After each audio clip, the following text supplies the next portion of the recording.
It has been a tough couple days. There has been a lot of information.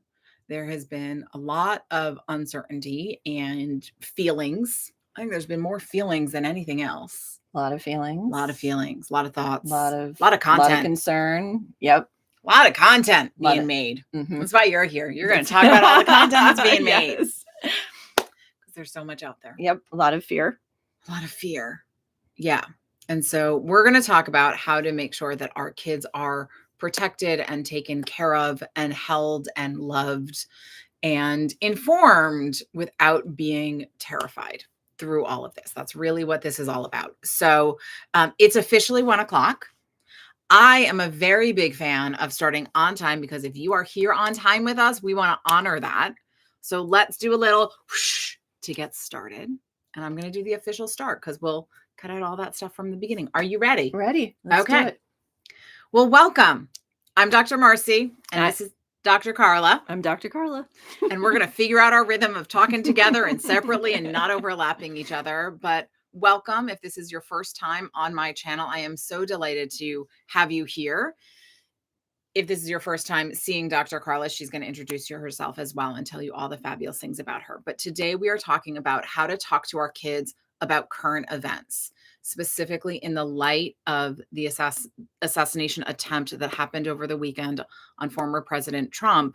We wanted to give parents tools and any adult who wanted to come and join tools of how to think through this, how to get their own self in a more solid place, as well as how to engage with any kids around this topic, because it is not as easy as teaching them their ABCs or tying their shoes. So if you're new here, I know I just said I'm Dr. Marcy. I'm a parenting and mental health expert. I've been doing this work for over 25 years, and I spend time speaking about it quite a bit, but I also spend time with families in homes helping make that change. So these conversations are things that I do all the time. And my focus is on how to have the actual conversations, the words, the behaviors to shift as we're feeling all the feelings.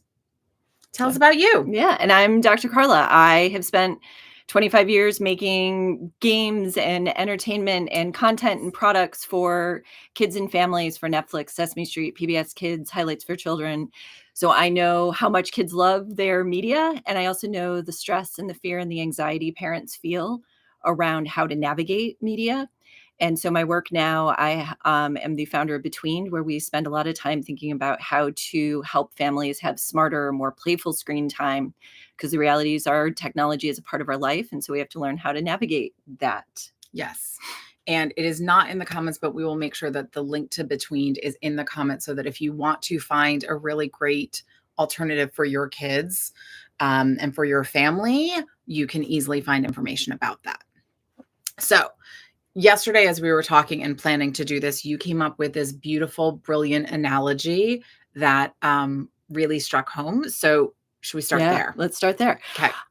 As I woke up to the news on Sunday and started thinking about how do we help our kids, the thing that struck me most is we as adults are so careful about how we talk about the existence of Santa Claus around our kids. And we go to all sorts of lengths to protect the magic of Santa Claus. And regardless of your religion, I think that's something that, we all can, the magic of childhood is something we protect, their beliefs of any number of things. I just think Santa Claus is such a good example because it's this way that no matter what religion you are, right? Like I didn't grow up with Santa in my house, but I still know that when I'm around kids, when they believe I'm like, yeah, great. Yep. It's such a, at least in this country, a really universal example that I think can be held so close of how, like parents are up at 2:00 in the morning wrapping presents to maintain that magic. Right. Yeah.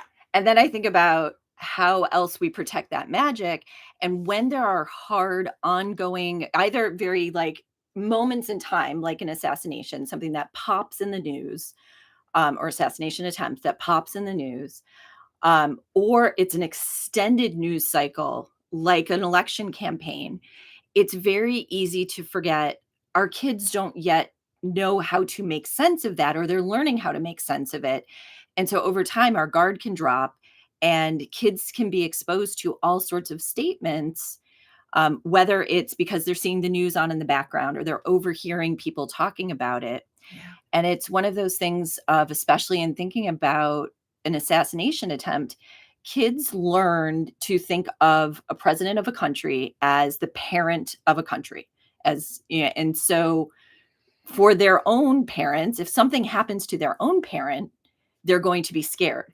And so when they think about something happening to the parent of the country, it is scary and hard to make sense of. And so that's why we really wanted to spend today talking about, not about political view systems or how to actually talk about a specific political view. That's for you to decide what is right for your family, what you believe about your politics and positions. That's yours. And we welcome everyone of all views here in this conversation, because the tools for the conversation are the same. Yep. And regardless of what you believe, we want you to be able to have the tools to have the conversations you need to help kids make sense of the world that they are operating in. Because as much as we want to wrap them up in bubble wrap and protect them, the reality of all of the media we are exposed to means kids are going to encounter things. When my daughter was in kindergarten, she came home from school one day talking about all sorts of beliefs around the election. Some of them were wildly misinformed, regardless, and some of them were, we just needed to have a conversation with her. And later came to find out her kindergarten teacher had said the class just couldn't stop talking about politics. And it's because their parents were all talking about it. And so again, going back to their parents weren't mindful of what the kids were hearing. So then the kids were spreading information. And so even if never have the news on, you never talk about, right? Kids talk. They're little humans. They're growing up. They're figuring out things. So they talk too. So we need to be aware. Yeah. And in this moment, when we're not in school, we have to remember kids are going to hear things when you go to the grocery store or on the playground or at a play date, or, I'm in New York City walking down the street, you're going to hear things.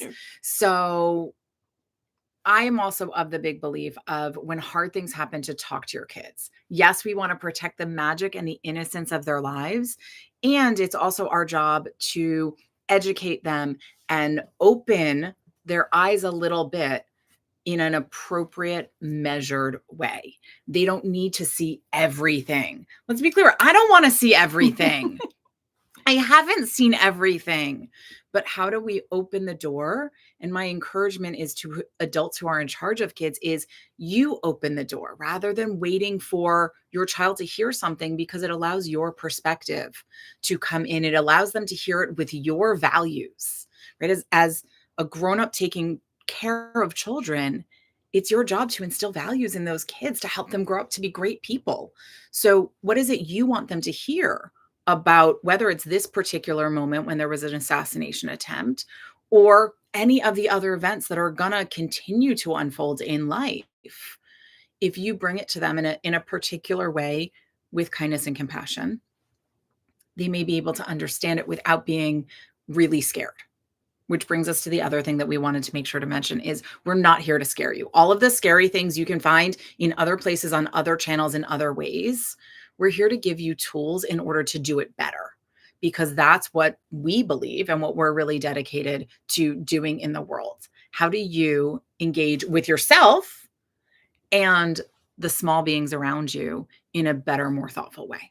So, shall we dive in? Yes. Okay. So we're going to talk through two scenarios. Yeah. One where there's an event that happens. So we're going to use the assassination attempt and your child finds out outside of your control. And so how do you navigate that conversation? We'll talk through a second scenario, which is when you want to proactively start to manage information, like throughout this election campaign. So we're going to talk through both of those. But in order to talk through those, there's a 5-step way that we approach any conversations, whether it's things have gone sideways or, quite frankly, when you want to proactively manage things. Take us through the 5 steps. Okay. So the 5 steps for any critical conversation is, the first thing is to breathe. You, as the grown-up, you need to breathe and not freak out.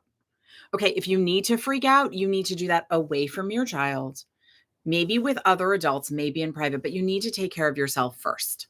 2, you need to gather information with curiosity, not with your judgment, not with your opinions, but just curiosity. What do you need to learn in order to talk to your kid? What does your child already know? Then you need to assess the physical and mental health needs. What's critical in this moment to get addressed, to be supported, or do you have more time and space? 4, you need to create a plan and put it in place. What are the steps? What are the action steps you're going to take to support, to remedy, to address, to heal through whatever just transpired? And then 5 is a maintenance plan. And this is usually missing when we think about critical plans, critical conversations, is how do we take this moment and not only address the immediate issue, but take this as a teaching opportunity forward? What steps can you put in place so that this becomes a skill building experience as opposed to a blip on the radar? And you just go from blip to blip to blip to blip. That maintenance plan creates life skills. And that's really ultimately what will change everything, to make more moments easier than harder. So, Okay. So the scenario yeah. is my 6-year-old. Oh, your 6-year-old. My 6-year-old named Sam. Oh, we're going to go hi, with Sam. Yep. Sam comes home. What are Sam's pronouns? Sam is he. Okay, great. Great. He, him. Yep. He, him. Got it. Sam comes home from a play date. Yes. And he says, someone tried to kill the former president. And we haven't talked about this yet. We haven't talked about this yet. He says it very matter of fact. Okay. And then where do we go from here? So step one, we have 5 of them. Step 1 is breathe and don't panic. So when you hear that from your child and you've heard everything else that's been going on, and you have probably been doom scrolling on all of the wonderful places where we can do that, you may be thinking that your child has now seen, heard all of those things. So the first thing you need to do is to not panic, and you have to take care of yourself. So you're going to take a deep breath. Now, maybe this is happening when you're driving home. So you can take a deep breath and say to your child, that's an interesting thought. Okay, I need to take a breath. You're going to tell Sam, I need a breath. That's a big sentence. So you're going to take care of yourself first. Then you're going to go to step 2, and you're going to gather information. You're going to say, where did you hear this? And they're going to say, oh, the friend I was with. They said it. So now they didn't see anything. They weren't watching TV. They heard something. You're going to ask some more information with curiosity. How do you feel about that? Sam's going to say, I don't know. Seems weird. Or that's upsetting. Or all of the things that 6-year-olds say. Sam's going to have an answer. And you're just going to say, okay, well, let's think about that. What could our feelings be? Right? You're going to move into step 3. Assessing if Sam is okay. What's going on here? And you're going to keep breathing, because you're in this space where you have to talk to him. You can't say, I found this out later. We'll address it later. Well, actually, you could say that. Yeah, you could. He's not super upset. He's not super upset. He's not distressed. He's not in tears. Nothing big is happening. So actually, if you need more time to process, you could say, that's a great question, and I want to answer it when I'm not driving. So how about after dinner, you and I sit down and we talk about the fact that you heard that the former president was almost killed. So let's talk about that after dinner. So you're telling him when, you're giving yourself time, and you're making a plan together so that you can get space. But if you don't need that and you can keep going, you're going to go to step 3 and assessing his mental health and his physical needs. Now, in this scenario, his physical needs are fine. He's good. But his mental health, it doesn't seem like he's distressed from the scenario we're in. So you're okay, great. So then you go to step 4. What's the plan? What do you want to put in place? Now, that might be, you're not going to do it right then. You're going to go home. You're going to talk to your partner. You're going to discuss, how do we want to teach our kid about this? How do we want to talk about this? Or you might just spur of the moment decide you're going to talk about it right then. Now, both are great. It's up to you which one works for you. And you might then share what you feel is true and right to share with your 6-year-old about the events that unfolded. And you might say, well, it wasn't exactly that. It was this. And you're going to share, for a 6-year-old, I would say maybe 5 sentences about what you think is true. And you don't want to make it big and scary, because we want to provide information in a grounded way so that our kids also feel safe. And then you're going to see what they do. You're going to let them ask questions. Sam, hearing this information about what actually happened, what questions do you have? And Sam might say, many 6-year-olds have done this in my world, nothing, but can we go have ice cream? Or, yeah, but can we play go fish now? Like they just kind of roll on. And that's great. Or Sam might have a bunch of questions and answer them in an age appropriate way. Or something even in between the two where they're like, cool, can we have ice cream? And then you're like mid scoop of ice cream and all of a sudden the question pops out too, right? Yeah. The joy of kids is that the way we hold all our feelings all the time, they're more in the wave of it. They're in and out of it. So it is not as static as we have to have one big conversation. It's many, many, many short conversations. And then later that night, the next day, you're going to be thoughtful about what is the maintenance plan. We know heading into this upcoming election, we have many months where may there not be something like this that happens again, because this has a lot of compounded feelings and a lot of overlapping challenges. But in any election cycle, but especially one that is as charged and where people are as divided as they are right now, how do you want to be thoughtful with your child moving through this? And we're going to talk about some ways to do it, but you then put in the maintenance plan, whether that's a daily check-in for a few days to make sure they're okay, a weekly check-in to talk about what's happening in the world, every 2 weeks. It depends on your family and your needs, but you want to put that in place. So that's the first scenario. Yeah. So I was taking notes. I love when you take notes. And part especially of your charm. Related to steps 2, 3, and 4.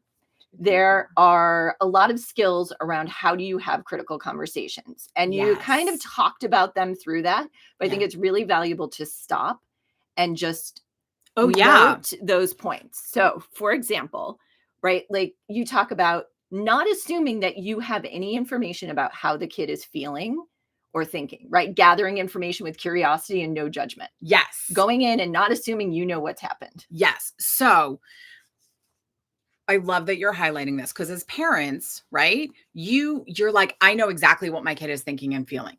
And you probably do, right? Like that's an awesome superpower. As someone who is very connected to a kid, you're like, I know what happened. However, in every one of these scenarios, they may surprise us, or it may not be exactly what you think, or they may have a different feeling or a different word for that feeling. So even if in your brain you go, I'm this child's parent, and I know exactly how they're feeling, still go in and let them tell you. And they might reaffirm that you are exactly spot on. But them having to voice that is such an important skill. And for those few moments when it doesn't align, it's really helpful for them to have had this different distinction, because that in and of itself can lead to a whole bunch of problems. That's a different video. But so going without assuming that you know exactly what happened, with curiosity, ask them questions. Let them teach you what happened in that moment. Yep. And then I think when they shift into asking questions, you got to answer them. You got to answer them, but you can answer them appropriately for their age. Yes. You answer them directly. Yes. You answer without a lot of graphic details. Yes. What else? So without a lot of graphic details, but honestly, so if Sam comes home to you and says the former president almost died, was almost killed, and you say, well, what did you hear? You ask these questions, and he says, but I don't know how it happened. My recommendation, and I have had to do this with young children, and it is really hard, is to say, someone tried to shoot him. Someone used a gun. And that can feel like a really big sentence to say to a 6-year-old. It's also true, and you want them to hear that from you, because otherwise they may hear that piece of information from somewhere else wrapped up in misinformation. And it might be that 17 people had guns and they were all shooting at him. You want to make sure that your child hears there was one person with a gun who tried to shoot him, and they didn't hurt him in any critical way. Right? Those words are my understanding of the incident. So you use the words that are right for you, but you want to make sure they have the information, that it comes out of you calmly, but that it's also true, so that the exaggerations that happen in the world don't come in and scare your child. Which brings us to how you emphasize safety. To Yes. help them understand there are bad people in the world, but there are a lot of good people in the world who are working to keep us safe. Yes. And they are working around the former president to keep him safe. They are Yes. working to keep all of us safe. And so how you find that balance of answering honestly, but also emphasizing safety. Yeah. So the first thing that I would do, actually, and I didn't demonstrate this, but that I think is really important, is to let your child know that they are safe and that you are safe. This is not going to happen to you. This is not going to happen to your child. Now, we cannot say that with 100% certainty because we live in a crazy world right now. But you can say the chances of that happening, we live in this place where we're safe most of the time. Hopefully you can say that. If you can't say that, then you have to tell them the honest truth about where you live and what the risk is. But also, more importantly, is to then emphasize this is how we keep ourselves safe. So if, like, I live in a place where I tend to feel very safe, and I don't think that that's going to happen to me. And so I remind myself, I am safe. I have not seen this happen myself. And you can remind your child, we've never been in a place where this has ever happened. So the chances are so slim. We're safe. If that's not true for you and your family, then you say, sometimes we're around this, and here are the ways we keep ourselves safe so it doesn't happen to us. Here are the action steps, because action is the antidote to fear. So if you are around gun violence, then you have to tell your children, what are the steps that you do to keep yourself and your kids safe? Here's how we do it. And are those things 100% foolproof? You and I know no. But you don't have to give your child a guarantee of 100%. You just have to give them the action steps that this is how we keep ourselves safer. But that's going to be a big deal. And then emphasizing, in this particular incident, there were all of these people who came in and helped and supported and made sure that people were as safe as possible. And that there were more good people at this incident than bad people. And I would emphasize that is most often the ratio. There are more good people out there. We can let that one bad thing kind of color everything. And you want to help your kids emphasize on who were the good people, I know you've talked about superheroes and some of the content about this. Who were the superheroes that came in? The police, the Secret Service, who were the ones who helped keep everyone safe and create order again. So I think that's really important in this story. Yep. And going back to understanding where your child is, how much you talk about safety might be there's lots of superheroes in the world who are helping take care of us, and that's it. Or it might be you go into the steps and you talk it through further, right? Absolutely. Yeah. And I would start with less. Less is more. I would start with 1 or 2 sentences if we're talking with a 6-year-old, and then add more as needed. Yep. Right? If they have questions, if they're curious, if they're having nightmares, anything like that, then you add in more. But to start, you just give them the information. You let them know that you are all safe. You are all going to do dinner together. You're all going to do bedtime. This is the next time you're going to see this loved person in their life, because that helps them feel grounded and safe. And there are a few other things that I talked through in that I just want to highlight this is not a one and done conversation. You have to have multiple touchstones of it. You also want to make sure that when you're done, you offer the space to ask questions, but also that you share how you're feeling. If this was upsetting to you, I don't want you to be falling apart talking to your kid, because then they're going to think that they have to take care of you. But you saying, when I heard this, it scared me. Like I took a step back and needed to take some time you can see me, I'm literally holding my heart, to hold my heart and think through and learn some things. It was hard to hear. That's a beautiful thing to teach your child, that your emotion is part of how they learn. So tell them what it was like for you when you first heard it. And then the other piece of that is also letting them know that all of their feelings are welcome, because sometimes kids don't know what to do with them. So let them know that however they're feeling, it doesn't have to be the same as you. It's welcome, and to see what comes out. Because sometimes we have feelings that don't make any sense in relation to an event that happens. And I've been in I haven't heard about it in this instance, but I've been around kids where they've heard really hard news and they've started laughing and people are like, "Oh my gosh, why are they laughing?" I've seen it with adults too. Like sometimes our response does not match, and that's okay. It is not a sign of anything other than maybe it's an anxious laugh. Maybe it's I don't understand this. I can't process it, so I'm going to laugh because I think that's a coping skill. So don't worry too much what your child's response is. Just keep checking in on them. It's multiple, many conversations over time, short ones, because it doesn't need to be big and long. Yeah. So let's talk through second scenario. Second scenario, and apply yes. the everything we've been talking about. So second scenario. So I'm now a new parent, new family situation. I'm gonna shake it out. Shake out. Start new family. Now we got same 5 skills. Same 5 skills. Five steps. Yep. We've got a 5-year-old. Great. Now named Josephine. Love a good Josephine. And Josephine, we want to be in a situation where we help her understand the upcoming election campaign, right? So this is more of we want to proactively start talking about the elections. We know she's going to be around conversations. She might hear things at school. So we just want to set a foundation for her. Being thoughtful. Yep. Okay. So the first thing to do is to pick a time when you're with Josephine. We as adults, like if I needed to talk to you, Dr. Carla, I would sit you down and be like, Carla, we need to have a talk. And I want to sit down, maybe with a glass of wine and be like, let's have a heart to heart. Our kids don't necessarily need that. Our kids on the walk to school is a great moment, on the way to dance class, on the way to the soccer game, it can be, in between bites at dinner. It doesn't have to be in that deep, thoughtful, conversational, we're staring deep into each other's eyes to know exactly how it's feeling. Kids are often in motion, so you can do that. So think about when you're going to do it, and then think about your own emotional state, right? Step 1, breathe and don't freak out.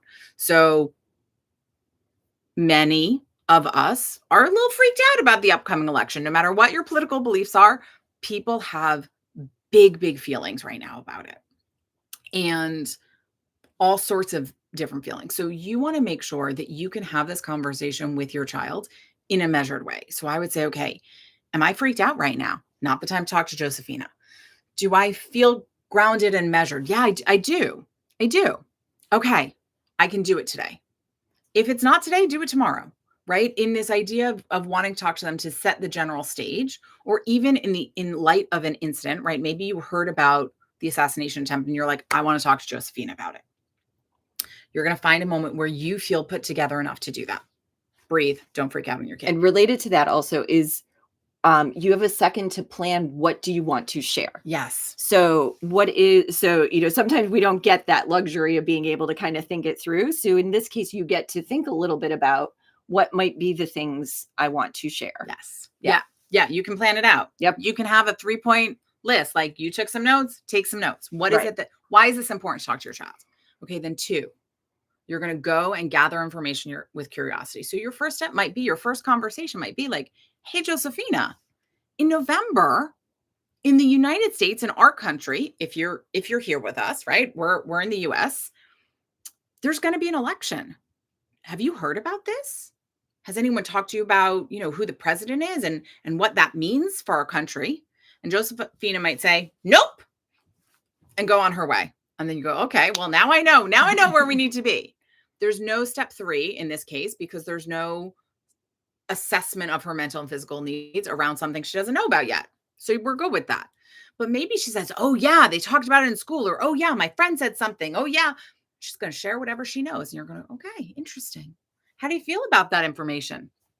You're just going to gather information. Short 3-minute conversation with your 5-year-old. Send her on her way. And then you're going to go to step 4 and you're going to say, okay, in light of this, what do I want to make as the plan? What do I want to make sure I share with her? If she doesn't know anything, you have a complete blank canvas to say, okay, what do I believe? Which presidential candidate do I want to let her know I think is going to be great for our country? What way do I think is important for leadership to exist in the world, or in the world and in this country? Why am I going to vote for one candidate or the other? Kind of what does all of this mean? And so I would have the first conversation. You got something to add. I would also add, it's Yeah. like good sportsmanship. How do Yeah. I want to model for her how we think about the other candidates? Yeah, that too. Yeah. Yeah. And I would do that as a second thing, as a second part of step 4, Mhm. right? As in, the first thing you want to do is make sure that she knows this is what you believe leadership in this country is best for us. This is why you believe it. These are the values that your family holds that you see reflected in this type of leader. And then you're going to say, and some people think that this other person would be a great leader. And how are we respectful there? How are we kind? How do we agree to disagree?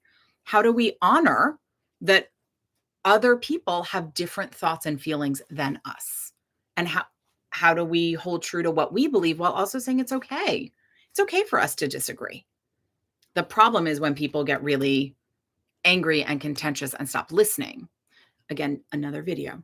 But teaching your kid as part of this conversation would be awesome, because there will be moments throughout this election cycle, I think, where they're going to need that skill set.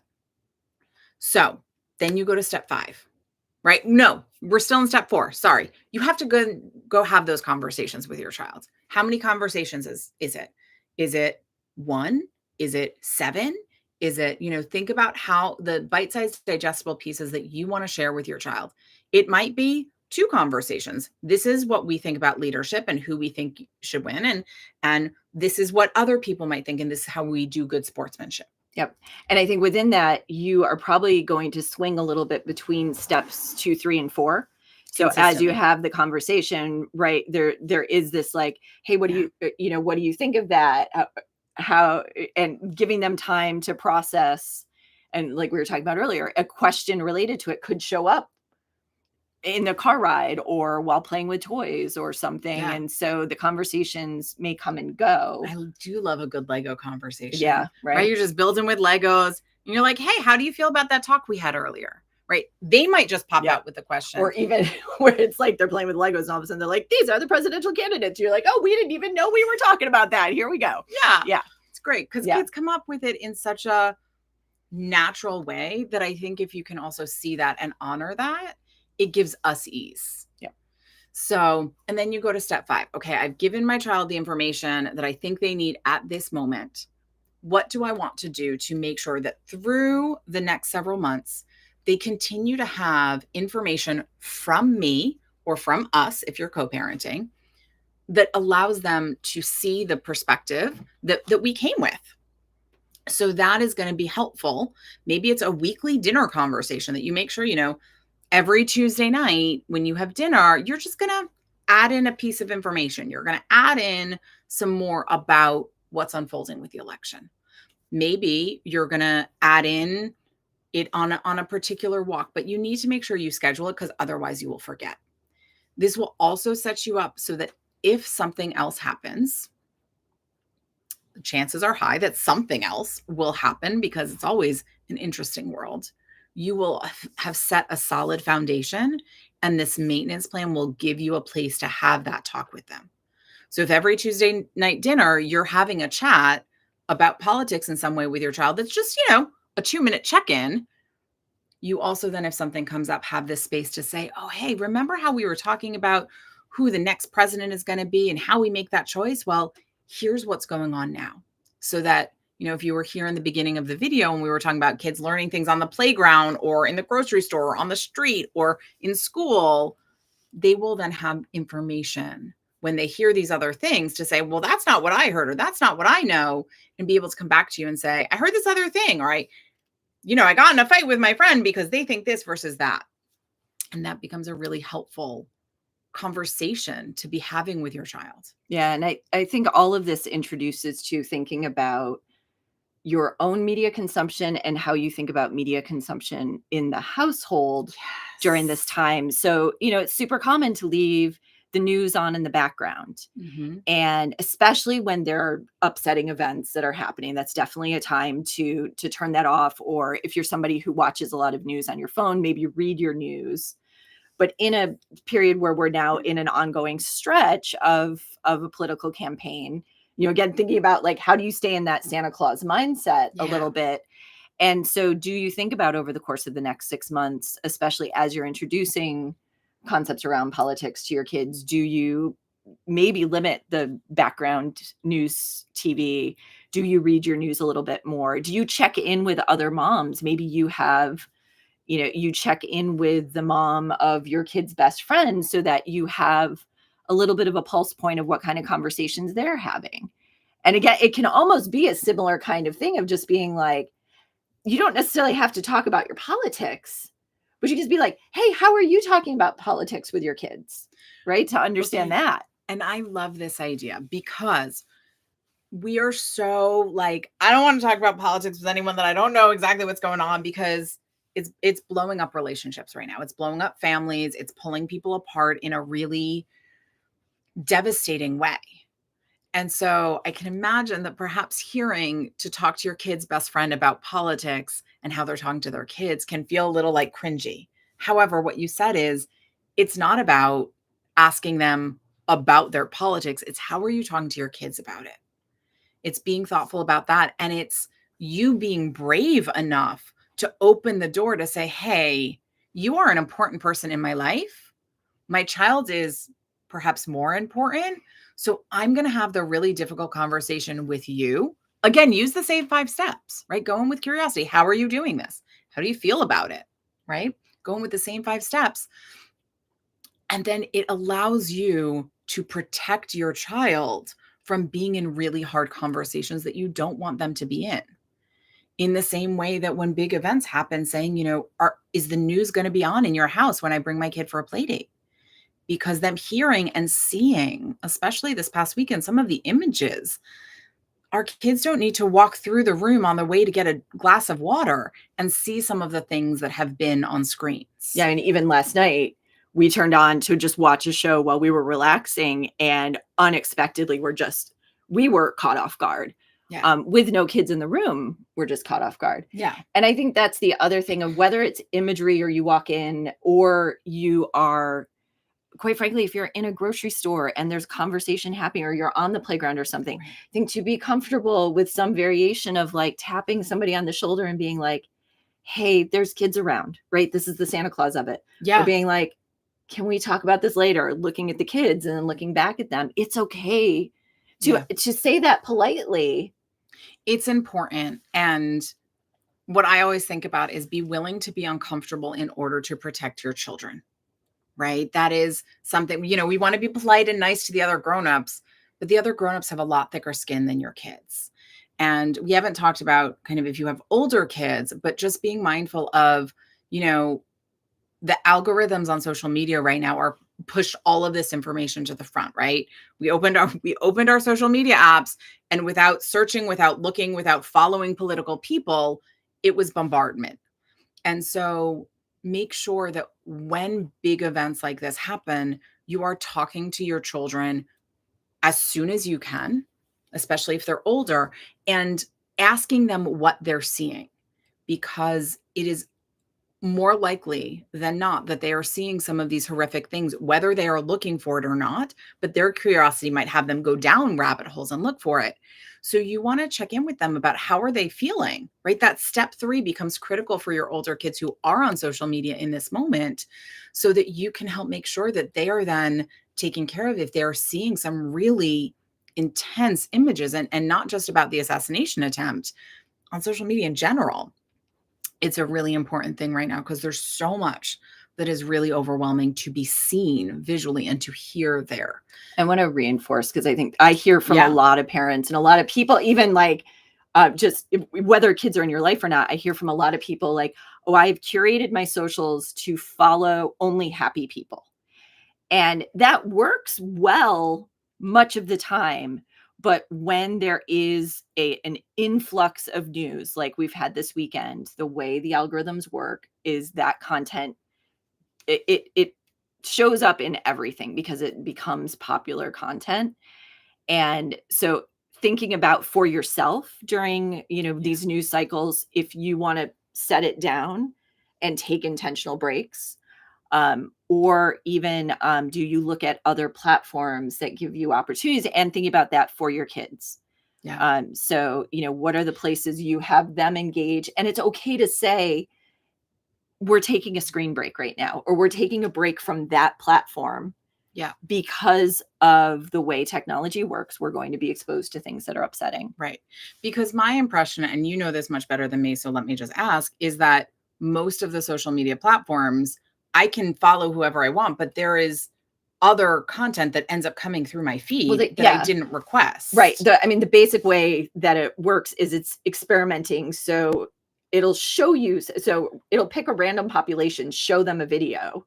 Right. That is not necessarily targeted for you. See? To just be like, is this of interest to you? Is this of interest to you? What about you? What about you? So even if I'm not following, if I'm only following happy people on my platforms, I still will end up with some of this stuff, especially when it's spiking. And then we have a negative bias. So then news that is particularly scary, right, catches our attention.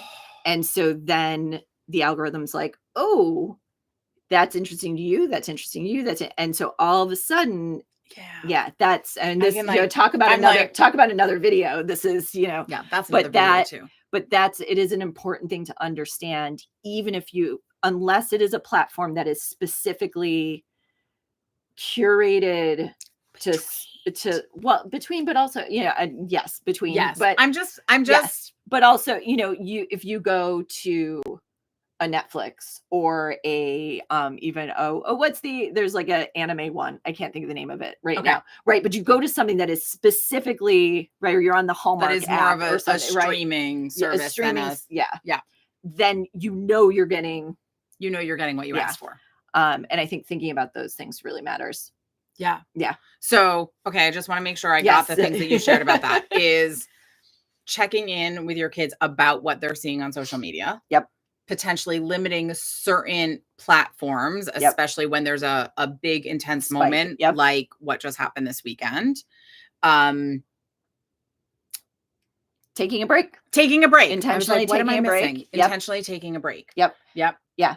And I think that all of these are important for your kids, but also in your taking care of yourself, right? I know that I dance between this line of feeling like I need to know what's happening in the news. And when I know what's happening in the news, it impacts my mental health. And so I have to know enough to feel like a regulated adult in the world and to be able to connect and have conversations like this, but I can't bombard myself.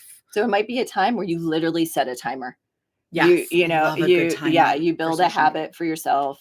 And then you have to listen to the timer, because I sometimes on social media, the timer will go off and I'll be like, I'm still good. Timer off. 5 more minutes. Yeah. And then 3 hours later. Yeah. Okay. Is there anything else? We have covered a lot. Do you have questions? If you are here live, please put them in the chat. We will see them. If you are watching the recording, we will be monitoring the questions as they come in. So please put your questions in there. If you're live, we're going to answer them now. If you are in the chat, we will type back to you, because that is a great way I found on my channel to get that information. And if needed, we are happy to make another video to share more information. Actually, we probably will be making these 7 other videos that we talked about in here. But we really do create this type of content for you so that you can go out and you can feel more prepared as a human in the world, and also more prepared to take care of the children in your life. So if there's some way that we can help you around talking about current events with your kids, talking about this assassination attempt with your kids, because I know it has a lot of layers for many people. But if there are other topics outside of politics, which is our preference to hang out in, know that we are here to support you, to support your family, to support the kids that you are taking care of, that you are influencing in the world to be wonderful human beings as they grow up. We got a very well done, and a thank you. So thank you for that. We also are always very happy to hear love and appreciation. So if you have that, we will take it as well. So let's do a summary wrap up. Yep. Okay. So the 5 steps. The 5 steps are: first, breathe. Don't freak out. You got to take care of yourself so you can be prepared to talk to your kids. 2, Gather information with curiosity. Ask questions. Find out what's going on with your kid so that you can keep moving forward and take care of them, but don't bring that here. 3, assess their physical and mental health needs. If there's something critical, you have to dive right into that, but sometimes you have more space to take care of everything. 4, create an action plan and put it in place. That includes telling your kids what the plan is and helping them be part of the action steps you do. And then 5, create a maintenance plan so that whatever moment of critical conversation you're having becomes a life learning lesson, not just a blip on the radar. Yep. 5 steps for any critical conversation, but especially here right now and around politics. Do you want to do a quick run through of the people to wrap up the scenarios we did, or we go with 5 steps? I think we did it. Yeah. We did the thing. We did the thing. If there's any way we can help you, know that we're here. I'm Dr. Marcy. You are on my YouTube channel, and I am delighted to have you. So please subscribe and join us. Comment. Let us know what you think. This is Dr. Carla. She is the founder of Betweened. The link is in the description. And go download Betweened because it's a wonderful place for entertainment for kids and families. I think of them as curated, curated, safe, happy place. So if you need a little happiness right now, yeah, it's a good spot for that. It's a really good spot for that. And thank you for being here. We know that your time is limited and precious. So we appreciate you staying to the very end and learning all that you have with us. Take care of yourself, take care of your kids, and remember there are blue skies ahead. We will get there together.